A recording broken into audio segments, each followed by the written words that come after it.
Yo, what's up mga part? So, welcome back. Basang-basa tayo ngayon. So, time check. Alas 12 na ng gabi.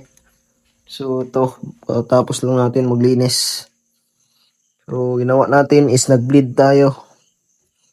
Yan, all goods na yung preno. Pero, pinahirapan pa tayo ng motor na daw. Kasi, yung brake master, walang brake switch.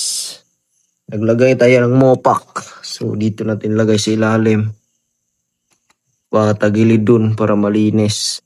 At hindi siya nakasagabal sa fairings niya dito banda.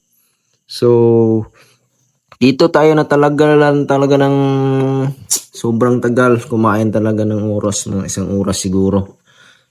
Nakailang beses tayo magpalit ng washer dyan. Grabe yung leak kanina. Gumagana na sana kaso ng leak. So, mawawala na naman yung compression niya. So, ubos na naman. So, nagpalit tayo ng 3 beses ng washer. Tapos yung mupak, napakahirap na ipit. So, nagtabas pa tayo sa fairings niya sa harap. Andin dito. So, yan. Naitabas yan dyan konti. Konti lang naman para mag-fit lang. So, finishing touches ko na to bukas. So, yung mga dito, lagyan ko ng sabon tsaka tubig. So, yan. Kaya sobrang kintab yan ngayon. Sabon at tubig yan. Kasi natapunan yan ng mga brake fluid kanina dyan banda. So, mahirap na. Baka mapagalitan tayo ni boss pag nangatuklap yung pintura niya dito. So, all goods na po yan.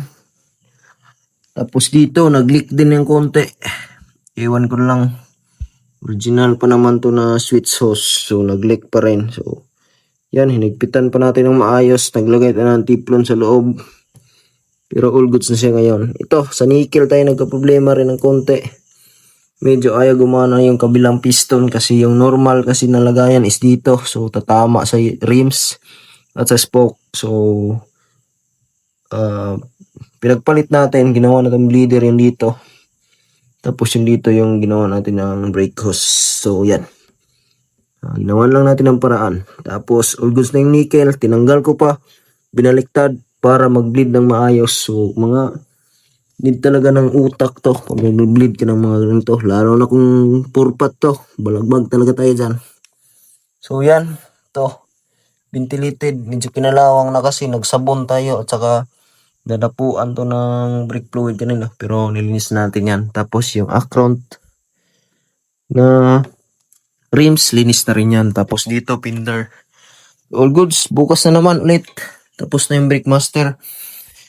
Ang inaantay ko na lang dito is yung clip nut ni boss para dito sa harap. So wala pa siyang nabigay na clip nut para masirado na natin to at lahat matakpan na natin. So if wala pa siyang mabigay bukas, huli na natin siguro to. Lagyan mo natin ng fairings dyan para goods na tayo.